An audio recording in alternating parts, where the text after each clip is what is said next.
ஓடி விளையாடு ஓய்ந்திருக்கலாகாது. அதுக்கு தான் சூப்பர் சரவணா ஸ்டோர்ஸ்ல சம்மருக்கு ஆடைகள் வாங்கும் போது அவுட்டோர் கேம்ஸ் ஃப்ரீ. ஓடு ஆடு விளையாடு சூப்பர் சரவணா ஸ்டோர்ஸ் சம்மர் கோடையை கொண்டாடலாம். முழுக்க முழுக்க விஜயோட இந்த ஃபேஸ் வேல்யூ கிடைச்ச மிகப்பெரிய வெற்றி. சிபிஎம் ஆனால் விஜய்க்கு ஆதரவு கொடுக்கறது மூலமா ரெண்டாவது இடதுசாரிகள் அதை தெளிவாகவே இருப்பாங்க. அரசியல் கட்சியெல்லாம் தாக்க பிடிக்க முடியுமா? ஒரு சின்ன சின்ன கட்சியில் கூட்டு பயணிக்கிறதுங்கிறது விஜய்க்கு இன்னொரு நெருக்கடி. கேண்டிடேட் ஆகணும், உங்கள்கிட்ட இத்தனை கோடி இருக்கணும். விஜய் என்ன செய்ய போறார் மக்களுக்கு? இதனால் வரையும் அவர் பேசாமலே போயிட்டு இருந்தார் பார்த்தீங்களா. இனிமேல் அது கிடையாது. இனிதான் அவரோட அரசியல் ஆரம்பம். அரசியல் படிப்போம், பேசுவோம், விவாதிப்போம். தமிழக தேர்தல் களத்தின் பல்வேறு கோணங்களை விரிவாக அலசுவோம். நம்ம சேனலுக்கு வரும் புதிய பார்வையாளர்கள் மறக்காம நம்ம சேனலை சப்ஸ்கிரைப் பண்ணி இணைந்திருங்கள்.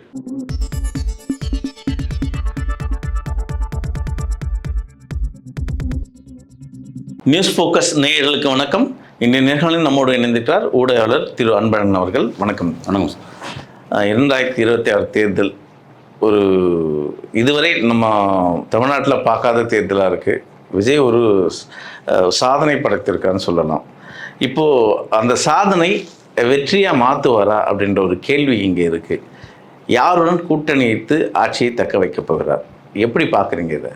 இதுதான் தமிழ்நாட்டுடைய அடுத்த கேள்வியாக இருக்குது. ஒட்டுமொத்த தமிழக மக்களுடைய கேள்வியும் வந்து இப்போ அடுத்து என்ன பண்ண போகிறாங்க, சட்டசபை எப்படி இயங்க போகுது அப்படிங்கிறது மிகப்பெரிய கேள்வியாக இருக்குது.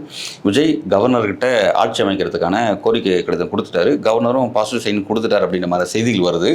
ஸோ வந்து அதே போல் வந்து ஸ்டாலின் அவர்களும் தன்னோட ராஜினாமா கடிதத்தை கொடுத்துட்டாரு. அதையும் ஆளுநர் ஏற்றுக்கிட்டாரு. இப்போ அடுத்து வந்து விஜய் கொடுத்த கடிதத்தை அவர் ஏற்றுக்கிட்டாரு. இப்போ வந்து விஜய் வந்து அடுத்த ஒரு 15 டேஸில் வந்து டைம் கேட்டுருக்காரு ஆளுநர்கிட்ட. இந்த 15 டேஸில் வந்து நான் பெரும்பான்மை நிரூபிக்கிறேன் அப்படின்னு சொல்லியிருக்கிறாரு. இப்போ விஜய்க்கு 2 ஆப்ஷன் இருக்குது.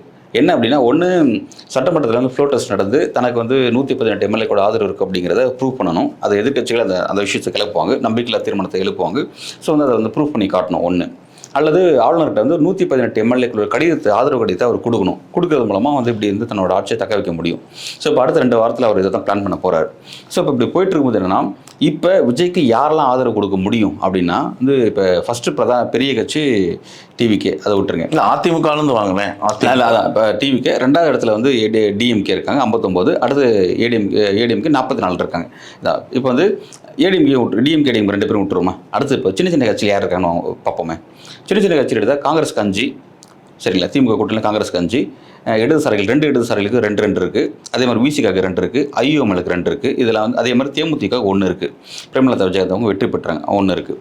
அப்போ இந்த பக்கம் வந்து வந்தீங்கன்னா வந்து அதிமுக கூட்டணிகள் அதிமுக 44, பாமகக்கு 4, பாஜகவுக்கு 1 or 2 அப்படி இருக்க மாதிரி இருக்குன்னு நினைக்கிறேன். ஸோ இப்போ என்னென்னா, இப்போ கிளியராக நேற்றைய காங்கிரஸ் வந்து டிஸ்கஸ் பண்ணிட்டாங்க, விஜய்க்கு வாழ்த்துக்கள் சொல்லிட்டாங்க. இப்போ காங்கிரஸோட 5 எம்எல்ஏ கூட ஆதரவு வந்து விஜய்க்கு கட்டாயம் வரப்போகுது அப்படிங்கிறது புரிஞ்சிக்க முடியுது. பாமகவும் அதில் சேர போகிறாங்க அப்படிங்கிறது தெரியல, வெயிட் பண்ணி பார்க்கணும். அதே மாதிரி பார்த்தீங்கன்னா அடுத்தது வந்து பார்த்தீங்கன்னா இப்போ திமுக கூட்டணியில் இருக்கக்கூடிய இடதுசாரிகள் எல்லாமே தங்களோட ஸ்டாண்டை பேச ஆரம்பிச்சிட்டாங்க. திருமாவளவன் முதற்கொண்டு சிபிஎம் உடைய பேசணும் முதற்கொண்டு எல்லாரும் பேச ஆரம்பிச்சிட்டாங்க. நாங்கள் ஆதரவு கொடுக்கணும் அப்படின்னா வந்து விஜயோட அரசியல் என்னது நாங்கள் தெரிஞ்சுக்கணும், அவர் என்ன விஷயத்தை செய்ய போகிறார், என்ன பண்ண போகிறார் அப்படிங்கிற ஒரு அரசியல் கிளாரிட்டி எங்களுக்கு கொடுத்தா மட்டும் எங்களோட ஆதரவு கொடுக்கும் அப்படின்னு சொல்லிட்டாங்க. 2வது இடதுசாரிகள் அதை தெளிவாகவே இருப்பாங்க. அரசியல் எப்பயும் என்னன்னா, அவங்க ஆச்சரியத்துக்கு வருவதற்கு முன்பு உள்ளே கூட வர மாட்டாங்க. அவங்களுக்கு என்ன டேர்ம்ஸ்லாம் வைப்பாங்க. அவங்க வந்து நிபந்தனை வச்சு அதன் அடிப்படையில் அவங்க உள்ளே வருவாங்க. விசிக கூட என்னன்னா, விசிக கூட அவங்க என்னன்னா நான் உள்ள ஆட்சிக்குள்ளே வரும் அப்படிம்பாங்க. இடதுசாரிகள் உள்ளே வராமல் வெளியிலேருந்தே வந்து ஆதரவு கொடுப்பாங்க. அது அவங்களுடைய பாலிசி இருக்குது. அது எதிர்காலம் இருக்குது. அதை வந்து ஏற்கனவே சொல்லியிருக்காங்க, 2 பேரும் சொல்லியிருக்காங்க. திருமாவளவன் ஒரு செய்தியும் சொல்லியிருக்காரு, இடதுசாரியும் விசிகாம் சேர்ந்து தான் முடிவெடுக்கும் அப்படின்ற ஒரு வார்த்தையை அங்கே முடிவெடுக்கிறாரு. அது ஒரு கேள்விக்குரியன்னா பாமக உள்ள வர பட்சத்தில் இடதுசாரிகள் உள்ள வராது அப்படின்ற ஒரு செய்தியை சொல்லியிருக்காரு. இல்லை, இதில் நம்ம சிக்கல் இருக்குமா நான் தெரியல. இப்போ வந்து ஒரு கூட்டணியில் இருந்து பயணிக்கிறதுங்கிறது வேறு, ஒரு ஆட்சி நடத்துவதற்கு ஆதரவு கொடுக்குறதுங்கிறது வேறு. இதில் வந்து அதில் கொள்கை பார்ட்னர்ஸ்லாம் வருவாங்களான்னு எனக்கு தெரியல. ஏன்னா டேர்ம்ஸ் தான் வைப்பாங்க. இப்போ வந்து விசிகா, சிபிஎம், சிபி 6 பேர் இருக்காங்க. இப்போ 6 பேர் கூட ஐயோமல் சேர்க்குறாங்கன்னு எனக்கு தெரியல. ஐயோமல் கூட இந்த வச்சுக்கோமே. இப்போ இந்த 6 பேர் சேர்த்துட்டேன்னா அவங்க வந்து கொள்கை பாட்டாசாக இருக்காங்க. ஃபர்ஸ்ட் விஷயத்தை என்ன வைப்பாங்கன்னா பாஜக எதிர்ப்பு தான் முன்னாடி வைப்பாங்க. பாஜக எதிர்ப்புங்கிறத கரெக்டாக வச்சு செக் அண்ட் பேலன்ஸில் கொண்டு போகணும் அப்படிங்கிற மாதிரி மதசார்பற்ற அரசியலை விஜய் செய்யணும், அதுக்காக விஜய் வந்து இயக்கணும் அப்படிங்கிற மாதிரியான டேர்ம்ஸ் அண்ட் கண்டிஷன்ஸ் இருக்கும். பிறகு பாஜகவுடைய பல திட்டங்களை அவங்களோட கொள்கை ரீதியான இப்போ மும்மொழி சார்ந்த விஷயமா இருக்கும், அதே மாதிரி வந்து பார்த்தீங்கன்னா வந்து நீட் விஷயமா இருக்கும், இந்த மாதிரி நிறைய விஷயங்கள்லாம் இருக்குது. இந்த மாதிரியான ஐடியாலஜியில் சார்ந்த பிரச்சனைகள்லாம் பார்த்தீங்கன்னா டேர்ம்ஸ் அண்ட் கண்டிஷன்ஸ் கிளியராக இருக்கும். இதை வச்சு தான் அவங்க வந்து இறுக்கி பிடிப்பாங்க. இதுக்கெல்லாம் விஜய் உடன்படுவார் அப்படிங்கிறது மிகப்பெரிய டவுட்டாக இருக்குது. ஏன்னா இதை பற்றிலாம் கடந்த காலத்தில் அவர் பேசவே இல்லை. எனக்கு இங்கே ஒரு கேள்வி என்னன்னா, கடந்த காலகட்டத்தில் விடுதலை சிறுத்தைகளோட தலைவர் தொல் திருமாவளவன் அவர்கள் பாஜகவோட பி டீமாக தான் விஜயை பார்த்தாரு. அதனால தான் அவர் ஏற்கனவே பலமுறை விசிகாவை தன் பக்கம் அழைக்க பல்வேறு வகையில் முயற்சி செஞ்சாங்க. ஆனால் அவர் தெள்ள தெளிவாக இது பாசிச வாடை அடிக்குது விஜய் மீது அப்படின்ற வார்த்தையை வைத்து பயணித்தார். அப்போது அந்த சொல் இப்போது அது மாற்றிக்கொள்வாரா, தன் நிலைப்பாட்டை மாற்றிப்பாரா அப்படின்ற கேள்வி இருக்கு. நான் என்ன நினைக்கிறேன்னா, இப்போ வந்து திருமாவளவன் அவர்கள் வந்து தன்னோட நிலைப்பாட்டில் ஒரு சின்ன ஒரு விஷயம் எடுத்துப்பார், டிவிஷன் எடுத்து என்னன்னா டேர்ம்ஸ் தான் இருப்பார். டேர்ம்ஸ் அடிப்படையில் மேபி விஜய் மீதான நம்பிக்கை இல்லைன்னா வெளியிலிருந்து ஆதரவு கொடுக்குற நிலைப்பாடு கூட எடுக்கலாம். நான் உள்ள வரல, வெளியிலிருந்து ஆதரவு கொடுக்குறேன், எனக்கு இந்த கோரிக்கை இருக்குது, தமிழ்நாட்டுடைய நலன் சார்ந்த இந்த கோரிக்கை இருக்குது, இதுக்கு நீங்கள் வந்து செவி சாச்சிங்க அப்படின்னா என்னோட ஆதரவு இருக்கும் அப்படின்னு நம்ம சொல்லுவார்.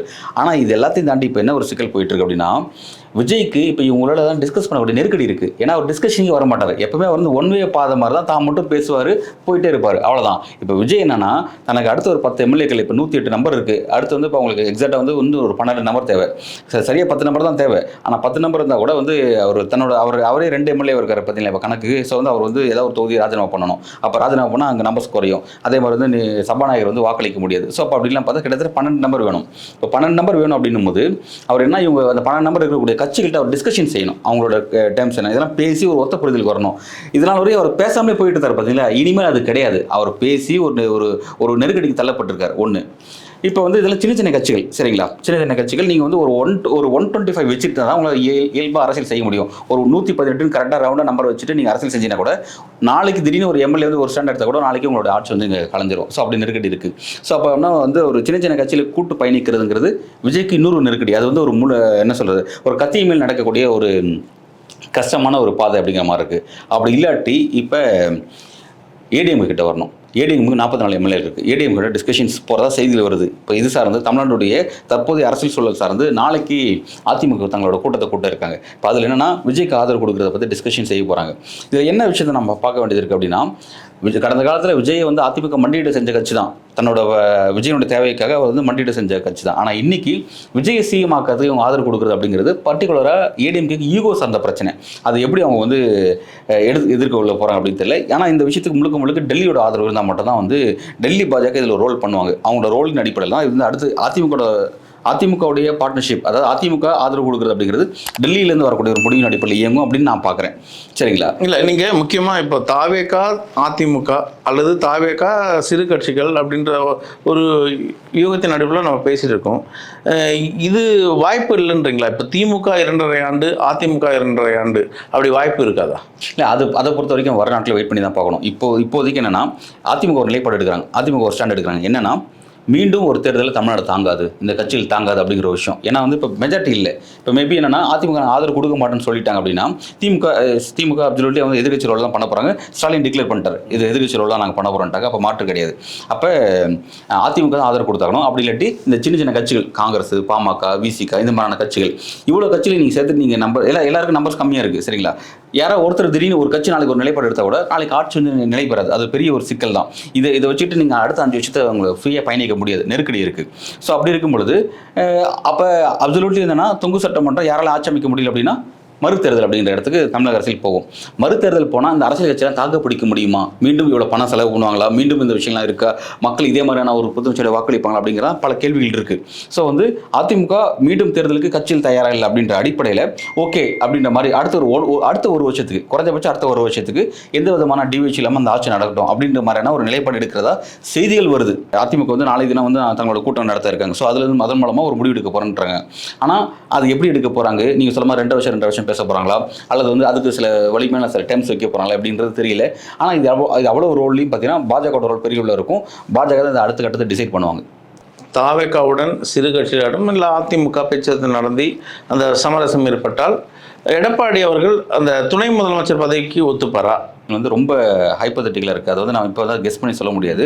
அது நாளைக்கு தினம் வந்து அதிமுக ஒருத்தவங்க கூட்டத்தை போட்டு அந்த கூட்டத்தில் என்ன நிலைப்பாடு எடுக்கிறாங்க அப்படிங்கிறது வந்து எடப்பாடி பழனிசாமி டிக்ளேர் பண்ணுவார். இதுதான் நாங்கள் அடுத்து எடுத்துருக்கோம் அப்படின்னு சொல்லுவாங்க. அதை பொறுத்து நம்ம அடுத்து டிஸ்கஸ் பண்ண முடியும். அது வெளியாகாத முன்னாடி அவங்க வந்து டெபுட்டி சிஎம் கேட்பாரா அல்லது அவர் முதல்வர் வந்து டெபுட்டி சிஎம் ஆவார் அப்படிங்கிற கேள்விகள்லாம் இருக்குது. பாஜக அதிமுக கூட்டணி அமைக்கிறது முன்பு ஃபர்ஸ்ட் விஜயும் எடப்பாடி பழனிசாமி ஒரு கூட்டணி சார்ந்த டிஸ்கஷன் செஞ்சாங்க. அதில் என்னன்னா 2.5 வருஷம் நீங்கள் சிஎம் 2 வருஷம் சிஎம் அப்படிங்கிறது தான் அவங்களுக்குள்ள அந்த டிஸ்கஷன் பேச்சு போயிட்டு இருந்துச்சு. அதில் வந்து எடப்பாடி பழனிசாமி வந்து ஒத்துக்கல. அவர் கேட்கக்கூடிய டிமாண்ட் ரொம்ப அதிகமாக இருக்குது அப்படின்னு சொல்லிட்டு தான் வந்து அவர் வந்து வேண்டாம் அப்படின்னு சொல்லிட்டார். இப்போ அந்த இடத்துக்கு வர வாய்ப்பு இருக்குது. 2 வருஷம் நீ 2 வருஷம் நான் அப்படின்ற மாதிரி வர வாய்ப்பு இருக்குது. இப்போ விஜய் தான் இறங்கி வந்தாகணும். இப்போ விஜய் தன்னோட ஸ்டேட்டஸ் வந்து அவர் அதை குறைச்சிட்டு தான் வந்தாகணும். இதில் இன்னொரு விஷயம் இருக்குது. மேபி அதிமுக அங்கே போகிறது மூலமாக இன்னொரு விஷயம் என்ன இருக்குன்னா, இந்த தமிழ்நாடு அரசியல் வரலாற்றில் அதிமுக ஒரு கட்சி உதயமானதுக்கப்புறம் அவங்க ஒரு 5 வருஷத்துக்கு ஒரு முறை ஆட்சியை கைப்பற்றிருக்காங்க. அதாவது ஒரு 5 வருஷம் ஆளுங்க வச்சிருக்காங்க. அப்படி இல்லாட்டினா எதிர்கட்சி வரிசையில் உட்காந்துருக்காங்க. இது ரெண்டுமே இல்லாமல் அவங்க இருந்ததில்லை. இப்படி இருந்ததுனால தான் அந்த கட்சி இவ்வளோ நாள் சஸ்டைன் ஆகிட்டே இருக்குது. ஃபர்ஸ்ட் டைம் அவங்களோட பர்சன்டேஜ் ரொம்ப குறைஞ்சிருக்கு. அதாவது கடந்த காலத்தில் வந்து 89 கூட அவங்களோட பர்சன்டேஜ் கட்சி 2 உடஞ்சதுக்கு கூட இவ்வளோ பர்சன்டேஜ் குறையில. அப்போ கூட 2 பேரும் பிரிஞ்சு ஜானகி ஜேஎனி பிரிஞ்சு கூட வந்து 30% வாங்கியிருந்தாங்க. ஆனால் இந்த முறை 21.3 சம்திங் நினைக்கிறேன். இதுதான் அவங்களோட ஹிஸ்ட்ரியில் குறைஞ்ச பர்சன்டேஜ். இது இப்படியே போச்சு அப்படின்னா ஏற்கனவே ஒரு 10 தோல்வியை காமிச்சிருக்கிறாரு. இது மேலும் மேலும் போக போக கட்சி வந்து மிகப்பெரிய ஒரு வீழ்ச்சி நோக்கி போகும். அப்போ கட்சி தக்க வைக்கிறதுக்கு ஏன்னா 5 வருஷம் டிஎம் ஆட்சி இருந்தாங்க. இப்போ இந்த வருஷம் 5 வருஷம் ஏடிஎம்கே ஆட்சிக்கு வந்தாகணும். வர முடியாத பட்சத்தில் இந்த சூழலை பயன்படுத்திக்கலாமா அப்படின்ற ஒரு கணக்கு அவங்களுக்கு இருக்குது. ஆனால் விஜய்க்கு ஆதரவு கொடுக்குறது மூலமாக தான் இறங்கி போயிடக்கூடாது அப்படின்ற மாதிரி தங்களோட ஸ்டேட்டஸை மெயின்டைன் பண்ணுற மாதிரியான டிமாண்டும் வைப்பாங்க. அது வந்து இப்போ சுப்பீரியர் பவர் தங்கிட்ட இருக்கிற மாதிரி நம்பர்ஸ் மட்டும் அதிகமாக இருக்கலாம். ஆனால் எனக்கு எக்ஸ்பீரியன்ஸ் இருக்குது, நான் தான் இதை வழி நடத்த போகிறோம் அப்படின்ற மாதிரி அவங்க வேறு சில டிமாண்ட்ஸ்லாம் வைக்கலாம். அந்த டிமாண்ட்ஸ் அடிப்படையில் போகும். அந்த டிமாண்ட்ஸுக்கு விஜய் ஒத்து வரமாக போனால் அப்படின்னா மறுதேர்தலுக்கு போகும். இப்போ மறுதேர்தலுக்கு போகிறதா வேணாமா அப்படிங்கிறது விஜய் கையில் தான் இருக்குது அப்படின்னு நான் பார்க்குறேன். ஸோ வந்து ஒன்று விஜய் கையில் இருக்குது அல்லது ஏடிஎம்கே கையில் இருக்குது அப்படிங்கிறத நான் பார்க்குறேன். மற்ற சின்ன சின்ன கட்சிகளுடைய தேவைகளை பூர்த்தி செய்கிறது விஜய்க்கு ரொம்ப டஃப்பான காரியம். நான் ஏற்கனவே சொன்ன மாதிரி சிபிஎம் சிபிஐ அவங்களாம் ரொம்ப ஐடியாலஜி ரீதியாக டிமாண்ட் வைப்பாங்க. அதெல்லாம் விஜய் செய்வார தாக்கு பிடிக்க போகிறான்னு எனக்கு தெரியல. ஸோ அவருக்கு தான் இப்போ வந்து ஒரு என்ன சொல்ல ஒரு மிகப்பெரிய ஒரு சிஎம் ஆகும் நினச்சிட்டாரு, கனவு கண்டாரு, சிஎம் ஆகிட்டாருன்னு வச்சுக்கோங்களேன். இப்போ ஆகிட்டாரு. ஆனால் அதை அடுத்த 5 வருஷத்துக்கு நடத்த முடியுதுங்கிறதுல அவருக்கு ஒரு மிகப்பெரிய சிக்கல் இருக்குது அப்படின்னு தான் பார்க்க வேண்டியதாக இருக்குது. என்ன பண்ண போகிறாரு அப்படிங்கிறத நம்ம வெயிட் பண்ணி தான் பார்க்கணும். முக்கியமாக இந்த தாவேகா வெற்றிக்கு தாண்டி இன்னொரு விஷயம் மக்களால் பேசப்படுற விஷயம் திமுகவோட அந்த தலைவர் ஸ்டாலினோட தோல்வி. இதுதான் ஜீர்ணிக்க முடியல. தமிழ்நாட்டு மக்கள் மத்தியில் ஒரு மௌனம் இருக்குது அப்படின்ற ஒரு பார்வை இங்கே இருக்குது. இதை எப்படி பேசுறது? இது ரொம்ப ஒரு வருத்தத்தக்க ஒரு விஷயம் தான். அதாவது ஸ்டாலின் அவர்கள் தோல்வி அப்படிங்கிறது ஏற்றுக்க முடியாத ஒரு விஷயம். காரணம் என்ன அப்படின்னா, ஒரு சிஎம்மாக அவரை நம்ம விமர்சிக்கிறோம். சிஎம்மாக அவருடைய ரோலை அவர் பல இடங்களில் சரியாக செய்யாமல் போயிருக்காரு, பல இடங்கள் நல்லாவே செஞ்சுருக்காரு. அதை நம்ம வந்து செக் அண்ட் பேலன்ஸ் மாதிரி நல்லா இருக்கிறத வந்து நல்லா இருக்குன்னு சொல்கிறோம், விமர்சனத்துக்குள்ளான விஷயத்தை விமர்சனம் பண்ணுறோம்.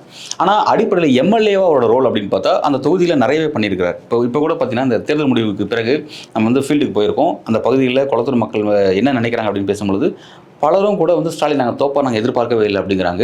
இன்ஃபேக்ட் அதிர்ச்சிகரமான விஷயம் என்ன அப்படின்னா, தாவேக்காவை சேர்ந்தவங்க என்ன சொல்கிறாங்க அப்படின்னா வந்து நாங்கள் சத்தியமாக ஸ்டாலின் வந்து தோப்பா நாங்கள் எதிர்பார்க்கல. அதாவது திமுக தோக்கணும் அப்படின்னு நாங்கள் எதிர்பார்த்தோம், திமுக வீழ்த்தணும் நாங்கள் எதிர்பார்த்தோம், ஆனால் ஸ்டாலின் தோக்கணும் அப்படிங்கிறாங்க நினைக்கல அப்படின்னு சொல்லி தாவேக்காவுன்னே சொல்கிறாங்க. அப்படின்னா நீங்கள் பார்த்துக்கோங்க. இப்போ ஸ்டாலினுக்கு வந்து இப்போ இந்த தோல்விக்கு பிறகு ஸ்டாலினுக்கு வந்து மிகப்பெரிய அனுதாபாலை ஏற்பட்டிருக்கு ஸ்டாலின் மீது, பர்டிகுலராக ஸ்டாலின் மீது. ஏன்னா அது அவர் இந்த ஆட்சிங்கிறது கிட்டத்தட்ட எவ்வளோ ஸ்கீம்ஸ் இருக்குங்க, நீங்கள் லிஸ்ட்டு போட்டே போகலாம். கிட்டத்தட்ட வந்து ஸ்கீம்ஸால் நிறைஞ்ச ஒரு 5 ஆண்டு தமிழ்நாடோட அரசியல் அப்படின்னா அது வந்து இந்த 2021 26 இந்த காலகட்டம் தான் அதிகமான ஸ்கீம்ஸ் இருக்குது. அந்த அவ்வளோ ஸ்கீம்ஸுக்கும் கதாநாயகன் யாருன்னா இவர் தான் திராவிட மாடலுடைய கதாநாயகன் அப்படின்னு பார்த்தார். அவரே வீழ்ந்துட்டார் அப்படின்னா, அவரே தோத்துட்டார் அப்படின்னா வந்து ஃபஸ்ட்டு விஜய் மிகப்பெரிய நம்பர் வாங்கினது அதிர்ச்சி. அவர் நம்பர் வாங்கினதும் அவருடைய இந்த பெரிய வெற்றிங்கிறது அதிர்ச்சி. 2வது வெற்றி ஸ்டாலினே தோத்துறாரு அப்படிங்கிறது வந்து நம்ம எதிர்பார்க்கவே முடியல. அவர் வந்து எம்எல்ஏ ஃபங்க்ஷன் ஆகுது. ஒரு எம்எல்ஏ கரெக்டாக ஒர்க் பண்ண எம்எல்ஏ. இப்போ எதுக்கு சொல்ல வரேன்னா, பல இடங்களில் தாவேக்கா ஜெயிச்சிருக்காங்க. அந்த ஜெயிச்ச இடங்களில் தாவேக்காவுடைய வேட்பாளரை அந்த வேட்பாளருக்கும் அந்த மக்களுக்கு கனெக்ஷனே இல்லை, எந்த விதமான கனெக்ஷனுமே இல்லை. நான் ஓட்டு போட்ட எம்எல்ஏவோட பேர் யாருன்னே தெரியாமல் ஓட்டு போட்ட மக்கள் நிறைய பேர் இருக்காங்க. மதுரையில் நின்ன பிடிஆர் எதிர்த்து நின்ன முஸ்தாஃபா அந்த தொகுதியாலே இல்லை, தொகுதி கிடையாது. அந்த மாதிரி நிறைய காலியாக இருக்குது. அங்கே நின்னுன்னு சொன்ன ஆள் தான் முஸ்தாஃபா. எஸ், பல இடங்கள் அப்படி இருக்குங்க. இப்போ இன்னொரு விஷயம் சொல்கிறேன் பாருங்க. அதாவது அவங்களோட கேண்டிடேட்ஸ்லாம் எப்படி காமெடியாக போச்சு. அதாவது நாமினேஷன் தாக்கல் பண்ணி நாமினேஷன் வந்து ஃபெயிலியர் ஆகுது. நாமினேஷன் ஃபெயிலியர் ஆனதும் நாமினேஷன் தாக்கல் பண்ண மாற்று வேட்பாளர், நம்ம எப்பவுமே என்னன்னா நாமினேஷன் தாக்கல் பண்ணும்போது வேட்பாளர் பேர் கொடுப்போம். அது ஏதாவது இஷ்யூ ஆச்சுன்னா மாற்று வேட்பாளர் பேரும் கொடுப்போம். அந்த நாமினேஷன் தாக்கல் பண்ண அந்த வேட்பாளரோட ஃபெயிலியர் ஆனதுக்கப்புறம் மாற்று வேட்பாளர் அவரோட அப்பா எலெக்ஷனில் நிற்கிறார். அவரோட அப்பா நாமினேஷன் எலிஜிபிள் ஆகிடுச்சு, அவர் எலெக்ஷன் நிற்கிறாரு. ஸோ இந்த மாதிரி ஒரு ஒரு சொல்ல ஒரு ஒரு ஃபன்னாக இருந்துச்சு அவங்களோட தாவிக்கா. ஆனால் அப்படிப்பட்ட எம்எல்ஏக்கெலாம் இன்றைக்கி வந்து சட்டமன்றத்தில் வந்து ஜெயிச்சிருக்காங்க வந்திருக்காங்க அப்படின்னும் போது அது வந்து இந்த விஷயத்தை புரிஞ்சிக்கவே முடியல. இன்னொன்று இப்படி நீங்கள் பார்க்குறீங்க, விஜய் ஆதவர்ஜனா இவங்களாம் சொன்னது போல் மன்னராட்சி அப்படின்னு தான் இங்கே பார்த்துட்டு இருந்தோம். ஆதிக்கம், அதிகாரம், பணபலம் இருக்கிறவங்க தான் இந்த இடத்துல வர முடிஞ்சுது. குறிப்பாக பணநாயகம் இங்கே விளையாடிச்சு. யார் அதிகமாக கிட்டத்தட்ட ஒரு தொகுதிக்கு ஒரு சாதாரணமாகவே ஒரு 2 கோடிக்கு மேலே செலவு பண்ணுறவங்க தான் இங்கே வெற்றி வேட்பாளராக பார்க்கப்பட்டது. ஆனால் இதையெல்லாம் விஜய் தகர்த்திருந்திருக்கிறார். சாமானியனும் இன்றைக்கி எம்எல்ஏ ஆகிருக்கான், சாமானியனும் இன்றைக்கி அமைச்சராக போகிறான். அதுன்ற ஒரு பார்வை ஒரு சந்தோஷம் மிக்க ஒரு செயலாக தானே பார்க்க. இல்லை, இது வந்து இந்த டேக் ஆஃப் த சப்ஜெக்ட், இந்த எலெக்ஷனே நம்ம எடுத்துக்க வேண்டிய ஒரு முக்கியமான விஷயம் இது தான் பார்க்குறோம். ஏன்னா தமிழ்நாட்டில் எலெக்ஷன் அப்படிங்கிறது அது எம்பி எலெக்ஷனோ எம்எல்ஏ எலெக்ஷனோ, உள்ளாட்சி எலெக்ஷன் வந்து அது விதிவிலக்கு, அதை விட்டுருங்க. இந்த 2 எலெக்ஷனுமே வந்து பார்த்தீங்கன்னா ரொம்ப காஸ்ட்லியாக மாறிடுச்சு. உங்களுக்கு இது நீங்கள் கேண்டிடேட் ஆகனா உங்கள்கிட்ட இத்தனை கோடி இருக்கணும், டிஎம்கேலையோ இல்லை ஏடிஎம்கே சீட்டு வாங்கினா உங்களுக்கு இத்தனை கோடி இருக்கணும். சுயேட்சையாக வெற்றி பெறதுங்கிறது கனவுலே இல்லை. கிட்டத்தட்ட 50 ஆண்டு அரசியல் வரலாற்றில் சுயேட்சைங்கிறது இன்றைக்கி காணாமல் போயிட்டேன். சுயேட்சை வெற்றி பெறதுங்கிறது ரொம்ப குதிர்க்கம் போயிடுச்சு. ஸோ அப்படி இருக்கிற இடத்துல இன்றைக்கி கேண்டிடேட்டே யாருன்னு தெரியாது. ஆனால் வந்து அவனுக்கு எந்த விதமான பொலிட்டிக்கல் பேக்ரவுண்ட் கிடையாது. ஃபஸ்ட் டைம் வந்து அரசியல் பின்புலத்துலேருந்து வராமல் புதுசாக ஒருத்தன் வரான், கிரவுண்ட்லேருந்து வரான். அப்படி வர வந்து இன்றைக்கி வெற்றி பெறான். அவன்கிட்ட எந்த விதமான பணமும் கிடையாது. எல்லா இடத்துக்கும் போய் பிரச்சாரம் செய்வதான வசதி இன்ஃப்ராஸ்ட்ரக்சர் அவன்கிட்ட எதுவுமே கிடையாது. ஆனால் அவன் இன்றைக்கி வெற்றி பெற்றிருக்கான் அப்படின்னா முழுக்க விஜயோட இந்த ஃபேஸ் வேல்யூ கிடைச்ச மிகப்பெரிய வெற்றி. இந்த இடத்துல இந்த வெற்றியில் என்னென்னா விஜய் என்ன ஒரு விஷயம் செஞ்சுருக்காருன்னா, ரொம்ப அழகாக அந்த தேர்தலில் இந்த பணப்பட்டுவாளர் வாக்குக்கு பணம் கொடுக்குற அந்த கல்ச்சர் இருக்குல்ல, இந்த கல்ச்சர் வந்து கிட்டத்தட்ட இந்த 4 நாட்களில் எலெக்ஷனுடைய அந்த 23ஆம் எலெக்ஷனாக அதுக்கு 4-5 நாட்கள் முன்பு பயங்கரமாக பணப்பட்டுவாடா எல்லா கட்சியுமே செஞ்சாங்க. 2 திராவிட கட்சியிலும் பயங்கரமாக செஞ்சாங்க. அந்த அவ்வளோ பணப்பட்டோடவும் இன்னைக்கு விஜய் வீழ்த்திருக்காரு அப்படின்னு பார்க்கும்போது இது உண்மையிலேயே வந்து அது ஒரு கவனிக்க வேண்டிய ஒரு விஷயம். நம்ம இதை தான் எதிர்பார்க்குறோம். அரசியல் அப்படிங்கிறது எல்லாருக்குமான விஷயமா இருக்கணும். பணம் இருக்கிறவங்க மட்டும் அரசியல் இருக்கக்கூடாது, எல்லாருக்குமான அரசியலாக இருக்கணும். அந்த ஒரு பர்டிகுலர் விஷயத்தை வந்து விஜய் வந்து வீழ்த்திருக்காரு அப்படின்னு தான் பார்க்கணும். பிரேக்கப் அது வந்து தமிழக அரசியல் வேலையில் ஒரு சொல்கிறது ஒரு மைல்கல், இது ஒரு ஹிஸ்ட்ரின்னு சொல்லலாம். விஜய் சொல்ல மாதிரியான ஹிஸ்ட்ரி என்னன்னா 67 அண்ணா இப்படி வந்தார், 77 எம்ஜிஆர் எப்படி இருந்தார் அப்படின்ற மாதிரியான விஷயம் இந்த 26 அது நடக்க போகுது அப்படின்னு சொல்லி சொன்னார். அந்த மாதிரி அவர் வந்துட்டார். ஆனால் இண்டிவிஜுவல் மெஜாரிட்டி கிடைக்காம வந்துட்டார். ஆனால் மிகப்பெரிய மாஸ் வெற்றி காமிச்சிட்டார். அது இன்னொரு நல்ல விஷயம் என்னன்னா, பணம் இருக்கிற வேட்பாளர், பணம் செலவு பண்ணக்கூடிய வேட்பாளர், காலங்காலமாக டாமினேட் பண்ணக்கூடிய ஒரு தொகுதியில் டாமினேட் பண்ணக்கூடிய திமுக அதிமுகன்ற அந்த மிகப்பெரிய பணபலம் கொண்ட நபர்கள் வீழ்த்திருக்காரு. அது வந்து ஒரு மிகப்பெரிய ஒரு வெற்றி. நம்ம வந்து அதுக்கு ஒரு மதிப்பு கொடுத்தாகணும். ஏன்னா சம்மந்தமாக பேர் தெரியாத நபர்லாம் இன்றைக்கி வெற்றி பெறு. அதில் மைனஸ் என்ன இருக்குன்னா, தொகுதியில் மக்கள் எந்த எம்எல்ஏக்கு வாக்களிக்கிறேன்னு தெரியாமல் வாக்களிக்கிறது அதில் ஒரு பெரிய மைனஸ் இருக்குது. ஆனால் அந்த எம்எல்ஏவை காசு பணம் இல்லாதவன், அரசியல் பேக்ரவுண்ட் குடும்ப பாரம்பரியமான அரசியல் குடும்பத்திலேருந்து வராதவன், இந்த மாதிரி வந்து பல கேட்டகரியிலேருந்து வந்திருக்கான். ஸோ அதுவும் அதில் பாராட்டத்தக்க விஷயம். அது மாதிரி 2 தன்மை அதில் இருக்குது அப்படிங்கிறது விஜயோட மக்கள் வைத்திருக்கும் நம்பிக்கை. விஜய் என்ற ஒற்றை வார்த்தை இன்றைக்கு 233 தொகுதியும் போட்டியிட்டு 108 தொகுதிகள் வெற்றி பெற்றிருக்காங்க. இதில் விஜய் என்ன செய்ய போகிறார் மக்களுக்கு? அவர் கொடுத்த வாக்குறுதியை நிறைவேற்றுவாரா? 1 பவுன் தங்கம், 2500 மாதம் மகளிருக்கான ஊதியம், வருடத்திற்கு 6 சிலிண்டர் இலவசம், இது போன்ற பல திட்டங்கள் இது நடைமுறைக்கு சாத்தியமா? ஒரு கேள்வி இருக்குல்ல. ஏன்னா கடந்த கால ஆட்சியாளர்களை தாவேக்கா பார்த்து கேட்ட கேள்வி இதெல்லாம். தமிழ்நாட்டை மொத்தமாக அடகு வைத்து விட்டீர்கள் அப்படின்ற ஒற்றை வார்த்தை. இப்போ தாவேக்கா என்ன செய்ய போகுது? ஒரே வார்த்தை பதில் சொல்லணும்னா, இனிமேல் தான் ஆட்டம் ஆரம்பம் அப்படின்னு சொல்லணும். இனிமேல் தான் விஜய் வந்து இந்த இடத்துக்கு வரணும்னு ஆசைப்பட்டார்ல, வந்துட்டார். ஓகே, மேஜிக் எப்படியோ ஒன்று வந்துட்டார். நான் வரமாட்டேன்னு சொல்லி எல்லாருமே காணிச்சாங்க. அரசியல் அனுபவம் கொண்ட ஒரு 30 வருஷமாக இந்த ஃபீல்டு இருக்கக்கூடிய பல சஃபாலஜிஸ்ட்டு, பல சீனியர் ஜேர்னலிஸ்ட் எல்லாருமே கணிச்சாங்க. வரவே மாட்டார், இவ்வளோ பர்சன்ட் வாங்கவே மாட்டார்னு சொன்னாங்க. ஆனால் அவளையும் பொய்யாக்கி அங்கே வந்துட்டார். Right, okay. ஒரு துளி ரத்தம் சிந்தலை, ஒரு துளி வேர்வை சிந்தலை விஜய் அழகாக, ரொம்ப அழகாக அப்படியே பனையூர்லேருந்து கோடம்பாக்கம் அரியணையிலேருந்து அப்படியே தமிழக அரியணை அப்படிங்கிற மாதிரி செயின்ட் ஜார்ஜ் கோட்டை அரியணைங்கிற மாதிரி அப்படியே டக்குன்னு ஜம்ப் ஆகி வந்துட்டார். Right, okay. இனி தான் அவரோட அரசியல் ஆரம்பம். இனி அவர் அரசியலை பேச ஆரம்பிக்கணும். ஒன் வே பாத மாதிரி பேசிட்டே போகக்கூடாது. நீங்கள் ஒரு கையெழுத்து போட்டுட்டு போய்டுவோம். நீங்கள் பேச ஆரம்பிக்கணும். நீங்கள் சொன்ன வாக்குறுதி நிறைவேற்ற முடிட்டு உங்களுக்கு என்னென்னா, உங்களுக்கு இப்போ இதான் உங்கள் தலையை பிடிச்சி உருட்டி ஆடுறதுக்கு தான் தமிழ் சட்டமன்றத்தில் எதிர்க்கட்சி திமுக வந்து உட்காருது. இதுதான் வந்து உங்களுக்கு பிரச்சனை. திமுக ஆளுங்கட்சி இருக்குது தான் பிரச்சனையே கிடையாது, அது வேற விஷயம். ஆனால் திமுக எதிர்க்கட்சினா ஆளுங்கட்சிக்கு மிகப்பெரிய குடைச்சல் இருக்குது. இங்கேருந்து உங்களுக்கு பிரச்சனை ஸ்டார்ட் ஆகுது. இனி அரசியல் ஸ்டார்ட் அப்படின்னா இது மட்டும்தான் அப்படின்னு பார்த்தோம்னா அது கிடையாது. அதையும் தாண்டி சட்டம் ஒழுங்கு சீர்குலைக்காத இருக்குமா தாவேக்கா ஆட்சியில்? இல்ல. இது ஒரு கேள்வி. இல்லை, இதை நம்ம எல்லாமே பெரிய கேள்வி இருக்கு. விஜய்க்கு நோக்கி நம்ம கேள்விகளும் அரசியலும் நமக்கு 1000 விஷயம் இருக்கு. அதெல்லாம் இப்போ டிஸ்கஸ் பண்ண முடியாது. ஏன்னா அவர் இன்னும் உட்காரவே இல்லை, உட்காந்து தன்னோட மந்திரி சபை அமைக்கவே இல்லை. அதெல்லாம் அமைச்சு அதை வந்து ஒரு 3 மாதம் 4 மாதம் அது ரன் ஆகணும். 6 மாதம் ரன் ஆனால் தான் என்னென்ன விஷயத்தை அவர் நிர்வாகத்தை எப்படி செய்கிறாரு, இல்லை மற்ற அரசியல் ரீதியான விஷயங்கள் எப்படி செய்கிறாரு, ஒரு பிரச்சனை வந்துச்சு அந்த பிரச்சனையை கண்டு ஓடுறாரா, இல்லை அதை வந்து அட்ரஸ் பண்ணுறாரா அப்படிங்கிறதெல்லாம் வருமானத்தில் நம்ம அதை பார்க்க முடியும். இதெல்லாம் வந்து நம்ம இப்போ டிஸ்கஸ் பண்ணக்கூடாது. அவர் ஆட்சி நடக்கட்டும், ரன் ஆகட்டும், மந்திரி சபை அமைக்கட்டும். மந்திரி சபை அமைக்கிறாரா, அதில் பிரச்சனை வருது அப்படிங்கிறத நம்ம பார்க்க வேண்டியது இருக்குது. அதெல்லாம் நடந்ததுக்கப்புறம் நம்ம கட்டாயமாக விவாதிக்கலாம். விஜய்க்கு ஏன்னா பல கேள்விகள் இருக்குன்னு சொல்றீங்க இல்லையா? உண்மைதான். தொடர்ந்து பேசுவோம். நேரத்தை உங்களுக்கு நன்றி.